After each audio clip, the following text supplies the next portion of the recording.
देख रहे हैं लाइव 7। नमस्कार, लाइव 7 विशेष में आपका स्वागत है। मैं हूं ज्ञान रंजन। दोस्तों, आज संविधान गौरव दिवस है। जाहिर है कि देश भर में आप देख रहे होंगे विरोधी दलों के द्वारा संविधान को लेकर संविधान बचाओ यात्रा निकाली जा रही है और झारखंड में भी इस तरह काम किए गए लगातार हो रहे हैं। किस किस तरह के बयान आते हैं ये भी आपने सुना। संविधान जो हमारे देश के कानून, जो देश में जो कानून चलता है उसका एक दस्तावेज है और उसी के तहत सारे कुछ होते हैं।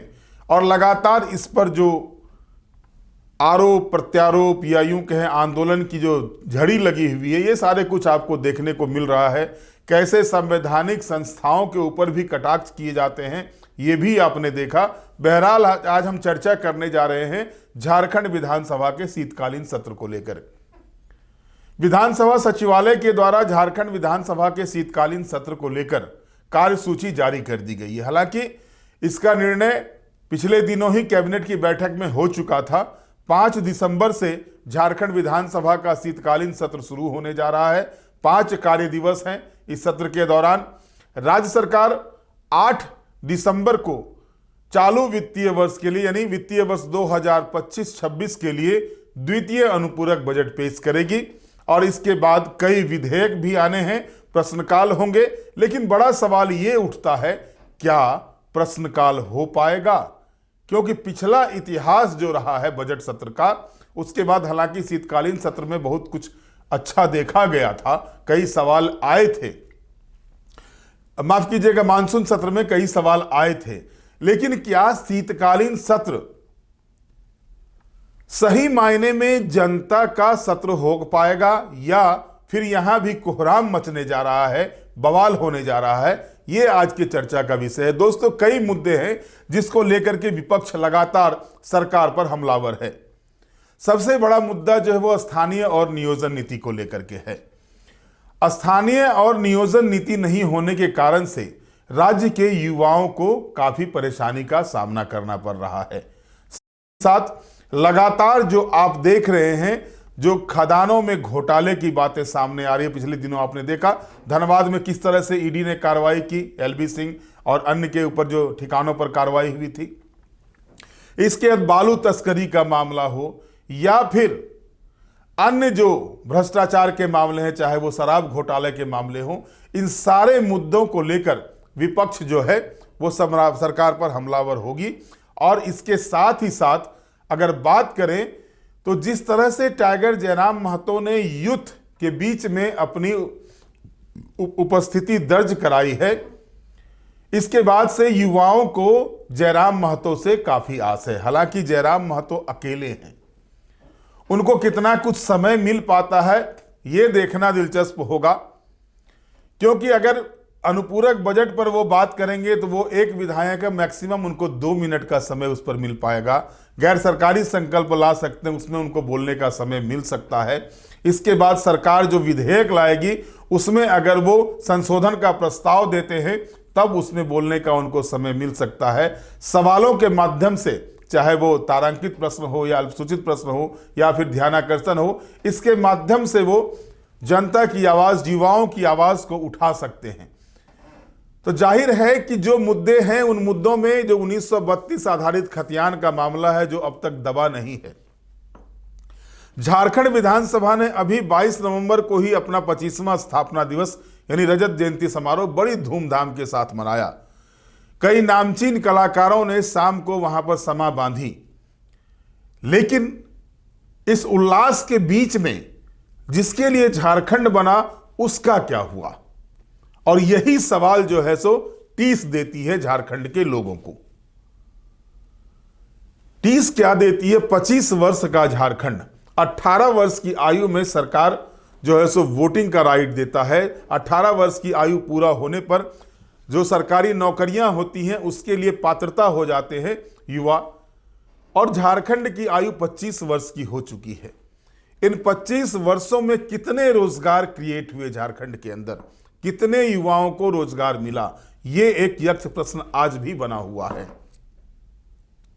सरकारी नौकरियों की तो बात छोड़ दें, जो सबसे बड़ा या कहें सबसे ज्यादा जिस प्रदेश के अंदर खनिज संपदाओं का भंडार हो, वहां पर अगर इंडस्ट्रियलाइजेशन नहीं होता है, नए उद्योग नहीं आते हैं, तो रोजगार के सृजन कहां से होंगे।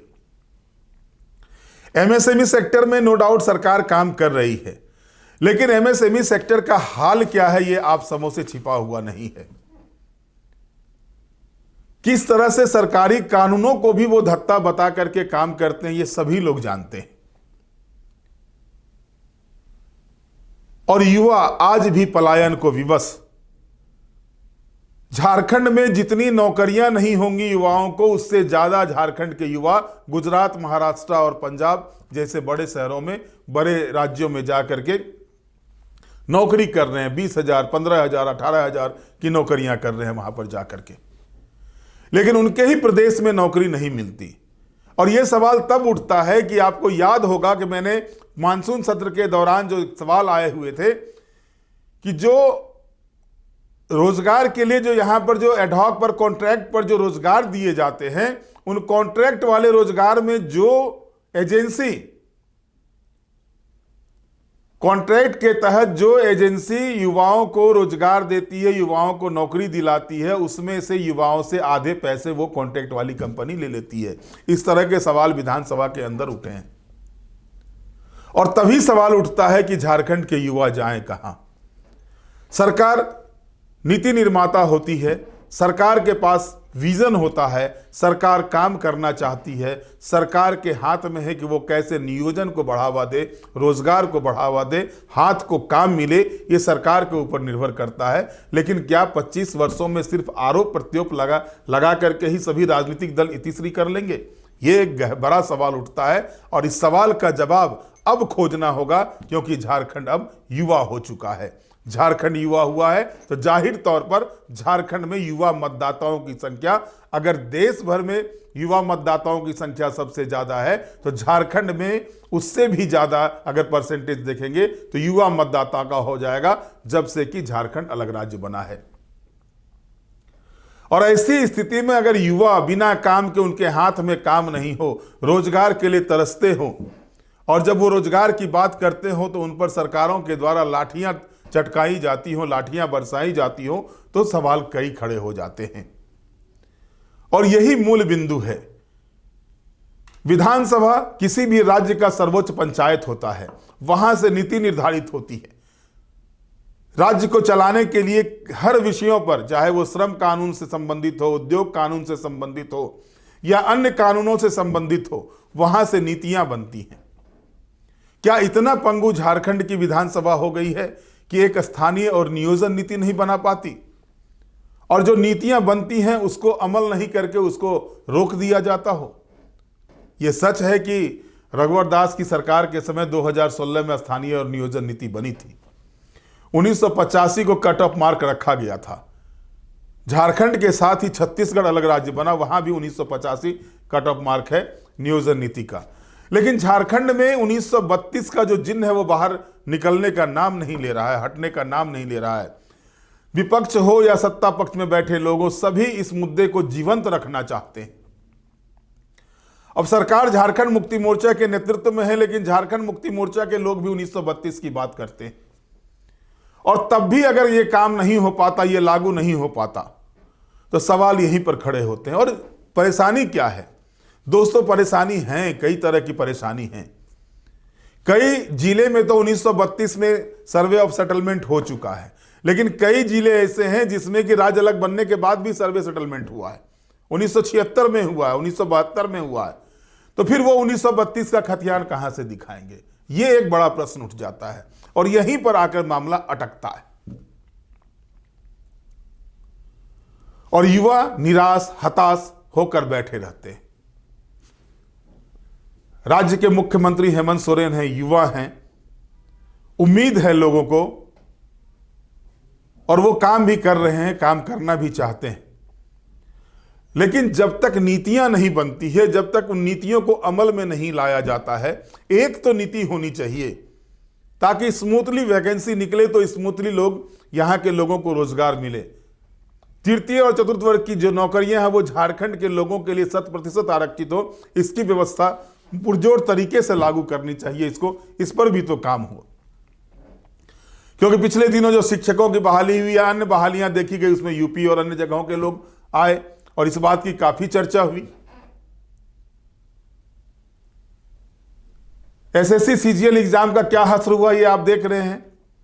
झारखंड बने 25 वर्ष हो गए और जेपीएससी की क्या स्थिति है वो आपके सामने है।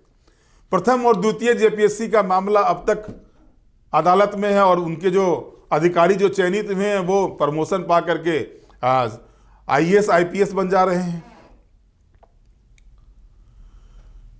जिनका मामला कोर्ट में चल रहा है प्रमोशन उनको भी मिल जा रहा है।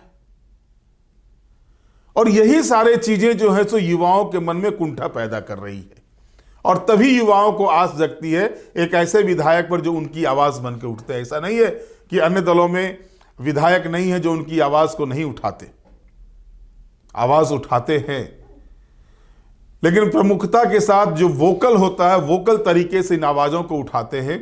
तो अब देखना है कि जो 5 दिसंबर से जो शीतकालीन सत्र शुरू हो रहा है, क्या उस सत्र के दौरान सरकार कुछ ऐसी नीतियां लाती हैं जिन नीतियों का सीधा और सीधा लाभ राज्य के युवाओं पर पड़े, रोजगार के द्वार खुले, उससे संबंधित कुछ विधेयक लाते हैं ताकि रोजगार के अवसर बढ़ें।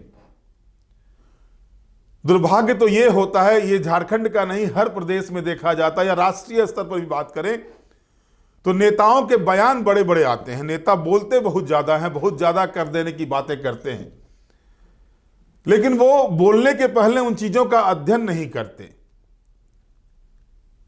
एक झूठा ढांढस जनता के बीच बांधते हैं और नतीजा होता है सत्ता में आने के बाद उन्हीं चीजों को वो भूल जाते हैं और फिर नए तरीके से वो 5 वर्ष सोचते हैं कि अब अगली बार क्या लाऊं ताकि फिर जनता दिग्भ्रमित हो और उनकी सरकार बची रहे। और ये चीजें राष्ट्रीय स्तर से लेकर के राज्य स्तर तक सभी जगहों पर ये चीजें हो रही है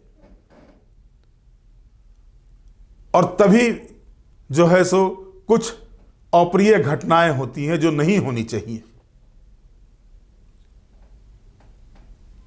अब सरकार ने आप अगर देखें तो 3 दिनों का समय जो रखा है, 5 दिनों के सत्र में एक दिन जो है सो वित्तीय वर्ष 25-26 का जो द्वितीय अनुपूरक बजट आएगा उसको पेश किया जाएगा। उसके बाद जो है सो वो पेश होने के बाद फिर वो सेकेंड हाफ खाली, कोई काम नहीं। आप सेशन की ही स्थिति को देख लें, कितनी गंभीरता दिखाई जाती है, इस पर भी थोड़ा गौर करें। पहले दिन शोक प्रस्ताव के बाद सदन की कार्रवाई समाप्त हो जाती है। दूसरे दिन प्रश्नकाल होगा और उसके बाद अनुपूरक बजट आएगा, उसके बाद सदन की कार्रवाई खत्म। तीसरे दिन चर्चा होगी अनुपूरक बजट पर, वह अनुपूरक बजट पारित होगा, सरकार के पास बहुमत है, पारित तो होना ही है। चौथे दिन विधेयक आएंगे और एक साथ 5, 6, 7 विधेयक आएंगे। चर्चाएं किसी विधेयक पर पूर्ण रूप से नहीं हो पाएंगी और वही होता है, कुछ मिस्टेक होते हैं। जब चर्चा सही तरीके से नहीं हो तो जाहिर तौर पर जो है सो उसमें कुछ खामियां रहती है, जिसके बाद फिर वो रिजेक्शन होता है गवर्नर के द्वारा। तब फिर पॉलिटिक्स शुरू होता है गवर्नर वर्सेस सरकार का और लास्ट डेट जो है सो गैर सरकारी संकल्प और कुछ सरकारी विधेयक के साथ सदन समाप्त हो जाता है। यानी 5 दिनों की कार्रवाई में 3 दिन काम होंगे, 2 दिन सिर्फ दिखाने को है। यानी 4 दिन प्रश्नकाल होंगे। सेकेंड हाफ की जो 2 घंटे का समय होता है दूसरे दिन भी समाप्त हो जाएगा यूं ही। अब कार्य मंत्रणा समिति है, कार्य मंत्रणा समिति की बैठक में देखा जाए क्या कुछ फैसला होता है, क्या कुछ जो सेकेंड हाफ जो 8 दिसंबर का सेकेंड हाफ है उसके लिए कोई कार्रवाई निर्धारित होती है, ये देखना दिलचस्प होगा। लेकिन अब तक की जो कार्यसूची है उसके हिसाब से यही स्थिति बनी हुई है। लेकिन सवाल घूम फिर करके झारखंड में यह होता है कि बड़े जश्न के साथ रजत जयंती समारोह मनाया गया, जश्न होना भी चाहिए, क्योंकि गुरुजी सरीखे, विनोद बिहारी महतो, गुरुजी, निर्मल महतो, कार्तिक उरांव सरीखे बड़े नेताओं, जयपाल सिंह मुंडा के जैसे बड़े नेताओं के आंदोलन के बाद झारखंड अलग राज्य मिला। यानी होरो जैसे नेताओं के आंदोलन के बाद झारखंड अलग राज्य मिला, देश का एक पहला राज्य जो कि आंदोलन की उपज है। और इस राज्य के युवा अगर टकटकी लगा करके आज भी अपनी सरकार की ओर देखें और उधर से कोई सकारात्मक पहल नहीं होती हो तो निराशा आती है और ये रजत जयंती का जो उत्सव होता है, चेहरे उनके देख करके, जो युवा हैं उनके चेहरों को देख करके उत्सव निराशा उनके चेहरे पर जो आता है, उत्सव के बाद की निराशा, वो काफी घातक होती। तो उम्मीद करते हैं कि सरकार इस सत्र में कुछ ऐसा नियम लाए ताकि जो, हालांकि कुछ कुछ छीट-फूट रोजगार होने, 400-500 की संख्या में, 100-150 की संख्या में नियुक्तियां हो रही हैं। हो सकता है 2 दिन बाद फिर नियुक्ति पत्र वितरण समारोह है, उसमें काफी बड़े मात्रा में नियुक्ति पत्र बांटने की बात कही जा रही है। राज्य सरकार के द्वारा नियुक्ति पत्र बांटे जाएंगे, इसमें कोई दो राय नहीं है। लेकिन कैसे युवाओं को समायोजित किया जाए, कैसे युवाओं को दक्ष किया जाए, इस पर भी काम करना होगा। और यह आवश्यक है कि जिस राज्य का युवा मजबूत होगा, जिस राज्य का युवा चेतनाशील होगा, उस राज्य की तरक्की को कोई रोक नहीं सकता है। और झारखंड अभी युवा है और इसके कंधे पर अगर बागडोर है कि देश के अग्रणी राज्यों में यह खड़ा हो, तो इसके लिए पुरजोर तरीके से इन्हीं युवाओं को सामने लाना होगा। और इस कार्य में मुख्यमंत्री हेमंत सोरेन निपुण हैं। उम्मीद करते हैं कि वो इस पर सफल होंगे, क्योंकि जनता ने उन पर बहुत बड़ी बहुमत के साथ भरोसा जताया है और जनता को उम्मीद भी है। अब देखना दिलचस्प ये होगा कि सरकार विधानसभा के इस शीतकालीन सत्र में क्या कुछ और लाती। बहरहाल आज के विशेष में इतना ही। आप हमारे साथ जुड़े रहें, हमें लाइक करें, सब्सक्राइब करें। बहुत बहुत धन्यवाद। नमस्कार।